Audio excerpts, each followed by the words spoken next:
ሰላም ውድ ቤተሰቦች እንዴት ናችሁ? ደህና ናችሁ ወይ? እኔ ያለሁላችሁ እንግዲህ በአዲስ ነገር ዛሬ የመጣ ነው። ሰሞኑን እያየሁ ነበረ፣ ግን ከሰይፉ ጋር ለምን አልቀረቡም?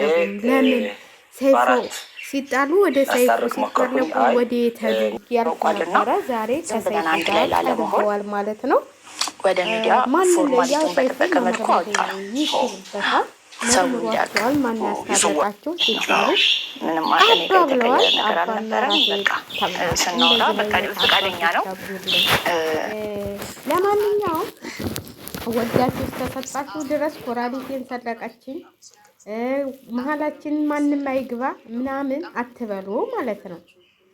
ማንም የገባ የለም። እናንተ ሚዲያ ላይ እየመጣችሁ ሚዲያ ላይ እየመጣችሁ አሁን ለምሳሌ ማንም ሰው ራሱ አላውቅም የሆነ ናፍቆት ነው ይመስለኛል። ሁሉም ሰው ደስ ሊለው ይገባዋል። እኔ በበኩሌ ደስ ብሎኛል። ስለዚህ ግን ከመጀመሪያው እንደዚህ መሆናችሁን ስታውቁ ሰውን እንትን አትበሉ። ማንም አያገባውም እኛ ፍቅር ሆነናል ምናምን ምናምን ማንም ጣልቃ አይገባብንም ምናምን ብላችሁ የሆነ ቪዲዮ ለቃችኋል ማለት ነው። ስለዚህ ሰው ለእናንተ ብሎ ነው። እሱ አሁን የኩላሊት ሌባ እየተባልኩኝ ስራ ራሱ አጥቼ የሚቀጥለኝ ሰው ራሱ አጥቼ ከቤተሰቦቼ ጋር ነበርኩኝ። የኩላሊት ሌባ ነው የተባልኩት። ኩላሊቱን ወዶ ነው የሰጣት አይደል እንዴ? ሰልቃ አይደለም መቼም። የሰው ልጅ ተኝቶ የሰው ልጅ እንዴት ነው ነፍስ እያለው ኩላሊቱን የሚሰረቀው? ሰረቁም የሚባለው እኮ አደንዝዞ ማደንዘዣ ሰጥቶ ምናምን ሌላ ሰው ሌላ እንደ አሁን በምናየው ሁኔታ ሲሰረቅ ነው እንጂ እሱ ወዶና ፈቅዶ ነው የሰጣት አይደል እንዴ? ሰረቅሽም ማለትም እኛም አይገባንም ማለት ነው።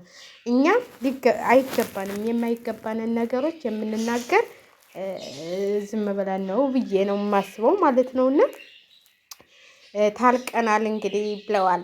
አባታችንም ያው በአንድ ቀን በታረቁ ጊዜ አብሬ ያሳደርኳቸው ብለዋል። ዛሬ ስንት ዓመት ምናምን ተለያይተው ብቻቸውን ሄደው ያባል እና እኔ አንዳንዴ ደስ ይላል እንደዚህ አይነት አባቶች ገብተውበት የሆነ እርቃቸው ራሱ ዋጋ ሊኖረው ይችላል ብዬ ነው የማስበው። መቼም የሰው ልጅ ተጣልቶ አሁን ለምሳሌ አብርሽና ሩታ ተጣልተው ይቀራሉ፣ ይለያያሉ የምትሉ ብዙ ልጆች አሉ። አሁን ብታያላችሁ እነሱ አይለያዩ፣ እነሱ ምንጊዜም አይለያዩም፣ ይታረቃሉ። እነዚህ ያልወለዱት እንኳን እንትን ብለዋል። እና እንግዲህ ሩሃማና ሀብታሙ ታርቀዋል ማለት ነው። በሚዲያ ይፋ አውጥተን ነው እርቃችንን በሚዲያ ስለተለያየን በሚዲያ ነው መታረቅ ያለብን ብለው በሚዲያ ላይ ታልቀዋል ማለት ነው። መቼም ትልምሱ ቀጥሏል ማለት ነው። አንዱ ሲታረቅ አንዱ ይለያያል፣ አንዱ ሲጣላ አንዱ። ኢትዮጵያ ላይ ተው እንጂ ምስቅልቅሉ እየወጣ ነው።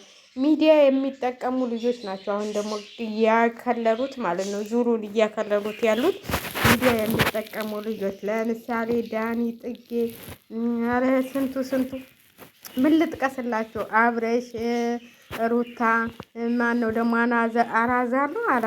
አናዛር የሚሉት። ኧረ ተውኝ በቃ የኢትዮጵያ ዩቲዩበሮች እንዳለ ትልምስምሳችሁ እንደው አብረው ያልሆኑትን እንገራችሁ፣ አብረው ያልተጣሉትን ብነግራችሁ አይሻላችሁም እንዴ? ስለዚህ ትልምስምስ ወጥቷልና አትተራማመሱ ብዬ ነው የማስበው። ትልምስ ምንም አይሰጥም፣ ምንም ዋጋም የለውም።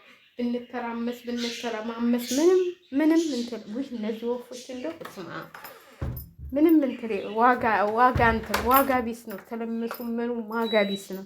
ስለዚህ አትተራመሱ። አብራችሁ መሆን ታለባችሁ አብራችሁ ሆኑ። አብራችሁ መሆን ተለለባችሁ ደግሞ በቃ ሚዲያ ላይ ሁልጊዜ እኛም ጥሩ ነገር መፈትፈት ደስ ይለናል እንዴ? ሁልጊዜ እንትን እኛ ምን አይነት እንፈትፍትሽ? ጥሩ ነገር ለእኛም እዘኑልን። ለእንትን ለምንለው ለምንፈታፍተው ለእኛም እዘኑልን። እኛ ስማናለን። እናንተ በቃ ጥሩ ነገር ታላመጣችሁልን።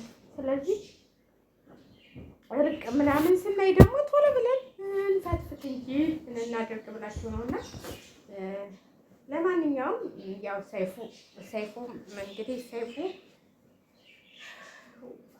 እንትን ብሏል። ሊያስታርቅ ሞክሮ ነበር፣ በፊትም ታግሎ ነበር። እሱ ነው ይሄው እምቢ ያለው ማለት ነው። እንግዲህ እሷን አልፈልግም ብሎ ይኸው ሲመጣለን ታረቁ ማለት ነው። ታርቀው ቁጭ በመታመሙ ምክንያት ታመመ፣ ደወልኩለት። ከዛ ማውራት ጀመርን። እሱ ባሰበት አለች። እሱ ባሰበት። ከዛ ሁልጊዜ ቴክስት ማድረግ፣ መደወል። ከዛ በኋላ በቃ እንግዲህ ተለያይቶ አሁንም ታያላችሁ። አብርሽና ሩታ እንደዚህ ናቸው። ነገ ከነገ ወዲያ ልጃቸውን ታቅፈው አብረው ቁጭ ብለው ታርቀናል ይሏቸዋል። ከመናገር ከመሳደብ እኛ መቆጠብ አለብን። አንዳንዴ ብዙ ነገሮች እናደርጋለን። ብዙ ነገሮች ሳናውቅ ስህተቶች እንሰራለን። ሰውን እንሳደባለን። አንሳደብ ብዬ ነው የማስበው። ለምን መሰላችሁ? እኛ ሰዎች ነን። የሰው ልጅ ስህተት ሊሰራ ይችላል። ማንም ፍጡም አይደለም። እዚህ ጋር ማንም ሰው የሆነ በቃ እንትን ነው የሆነ ነገራችን እንትን ነው። ስለዚህ ከመናገራችን በፊት ይኸው እንግዲህ ስራ አላስገባትም ያላችሁ አሁን ይኸው ታርቀዋል። ኩላሊቱንም መልሳለታለች። ኩላሊት ሌባ። እኔ እኮ እኛ ኢትዮጵያኖች እኮ ወይ ጉዳችን። እኛ እኮ እንደው የተለየ ነን። እግዚአብሔርን የኩላሊት ሌባ ወይ ኩላሊት ሌባ ወይ የኩላሊት ሌባ የምን ሌባ? እኛ እኮ ልዩ ነን። እኔ እንደው በእኛ በራሳችን ላይ እኮራለሁ። ለምን ልዩነታችን በቃ እንዲህ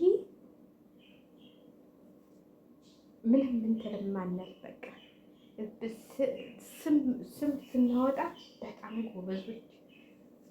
ጎበዞች ነን። በጣም ከምነግራችሁ በላይ አሁን ኩላሊቱን ወዶ ሰጥቷት የኩላሊት ሌባ እንላለን እንዴ? ኩላሊቱን ወዶና ፈቅዶ ነው የሰጣት። እንዴት ነው የኩላሊት ሌባ የምንለው? ወዶ ፈቅዶ ስተሰጠኝ ድረስ አንድ ሰው እኔ የኩላሊት ሌባ አይደለሁም። ለምሳሌ አንድ ሰው ወርቅ ይስጠኝ አይደል? ወዶ ነው የሰጠኝ። ከዛ ወርቄን ሰረቀች ብሎ መጥቶ ሚዲያ ላይ ቢያወራ የወርቅ ሌባ እየተባልኩ ልባል ነው እንዴ? ስለዚህ ወዶ ስተሰጠኝ ድረስ ተሰረኩኝ። አሁን ሌባ ልባል እችላለሁ። ግን ይሄ ደግሞ ኩላሊት ደግሞ አይሰረቅም፣ ወርቅ አይደለም። ኩላሊት ደግሞ ነፍስን እኮ ሰጥቶ ነው ወጥቶ። እንዴት ነው ኩላሊት የሚሰረቀው? እንዴት ነው ኩላሊት የሚሰረቀው ማለት ነው? ኩላሊት የሚሰረቅበት ምክንያት እንዴት ነው ብዬ አስባችኋለሁ። ለማንኛውም ታርቀዋል እንግዲህ። ኩላሊትም ተሰረቀ፣ ኩላሊትም አልተሰረቀ፣ እነሱ አንድ ሁነናል ብለው መጥተዋል። አንድ ሁነናል የዛሬ ዓመት ከልጆቻችን ጋር ጠብቆን ብለዋቸዋል። ግን በጣም ነው እሱ ያማረበት እናንተ። ወይ ጉድ! አንዳንድ ሰው ኩላሊቱን ሲሰጥ ኧረ ተው፣ እኔም አንዱን ኩላሊት ልሽጥ እንዲህ በእናታችሁ። እንደዚህ የሚያምርብኝ ተሆነ እንዴ ምን አለበት ሽጬ ገንዘብ አግኝቼ ሀብታም ብሆን እንዴ? እኔ ኩላሊቴ ንጡህ ነው። ስለዚህ አንዱን ልሽጥና እስቲ አስማሙኝ፣ ሀብታም ልሆን እንጂ ሀብታም እየበላሁ እየጠጣሁ ምን አባቱ በአንድ ኩላሊት እኖራለሁ። ስለዚህ አስማሙኝና አንዱን ኩላሊት ልሽጥና እኔም ሀብታም ሁኜ ወፍሬ በቃ ተዝናንቼ ልነው። እሱ በነጣ ነው፣ እኔ ደግሞ በገንዘብ ነው የምሰጠው። ኧረ በነጣማ አልሰጥም፣ በገንዘብ ግዙኝና እኔም እንደ ልቤ ልኑር። እዚህ መቼም ከማዳም ስራ ከሚበላሽ ኩላሊቴ ብሸጠው ይሻለኛል። አገሬ ገብቼ ቁጭ ብዬ ብሰራ ይሻለኛል አይደል እንዴ? ብበላ ነው እንጂ ምን ብሰራ ብበላ ነው እንጂ ብበላበት አንዱን ኩላሊቴን ሽጬ ማለት ነው። ስለዚህ አስማሙ፣ ኩላሊት የምትፈልጉ በውስጥ አናግሩኝ፣ እንሸጥላችሁና በቃ እንደዚህ የሚወፈል ተሆነ በአንድ ኩላሊት ብቻ እንጂ እንደዚህ የሚያምር ሰውነት የሚያምር አቋም የሚያምር እንደዛ አመድ የመሰለው ሰውዬ አሁን እኮ በቃ አምባሳደር መስሎ መጣላችሁ። እኔ እኮ አምባሳደር ነው እንደ ይሄ ሰውዬ ብዬ ሱፍ ለብሶ በቀደም ሳይው ማን ነው ይሄ? የድሮ ሀብታሙ ነው። ያው ኩላሊቴን ተሰለምኩ እያለ ሲያለቅስ የነበረው ብዬ ደነገጥኩላችሁ። ብታው እንደዚህ ብዬ ኩላሊትም እንትን ማለት ጤነኛ ያደርጋል እንዴ? ኩላሊትም መስጠት ብዬ ገርሞኝ እንደዛ አይታቸዋል። እንግዲህ የነበረበትን ሁኔታ እዛ ሲያለቅስ ከሰይፉ ጋር ሲቀርብ ሳይሆን የመጀመሪያ ቪዲዮ ሲለቅ ሲሰራ ማለት ነው። ያችን ቪዲዮ ያያችሁ ሁላችሁም ታውቃላችሁ። እሷን ቪዲዮዋት ወይም የእሷን ቪዲዮ ማንጣት ነበረብኝና እሷን ነበር ማንጣት የነበረብኝና አሁን በቀደም ለታ የሆነ ሰርፕራይዝ አለ ተብሎ ሲሄድ ቆይ እንደውም አለ እዚህ ጋር ቪዲዮ እና እዚህ በቃ አምባሳደር መስሎ መጣላችሁ። ወይኔ አንዳንዴ ኩላሊት መሸጥ እንደዚህ መስጠት እንደዚህ እንትን ይላል መሸጥ። እኔም ይኸው እንግዲህ እሷ ሰልቆኝ እኔ ደግሞ እሺ ልጦላት እያልኩ ነው። ዛሬ ላንቺ ነኝ እኔ እናት አይዞሽ፣ እኔ ያለሁልሽ እና ለማንኛውም ኩላሊታችሁን ተጠንቀቃችሁ ያዙ። ሁለታችሁም ማለት ነው። የሁለታችሁም ኩላሊት ስለሆነ ተጠንቀቅላት ማለት ነው። ስለዚህ ውድ ቤተሰቦቼ ቪዲዮውን ተወደዳችሁ ሼር ላይክ እያደረጋችሁ እስቲ አበረታት። እስቲ ቻናል የለቀ ካፍ አድርጉልኝ። ኧረ ተው ዘቀዘቀና ሄደ ወደ ምን ይባላል። እነዚህ ወፎች እንዲሁ ራሴን አሳመሙኝ። እንዲሁ ወይ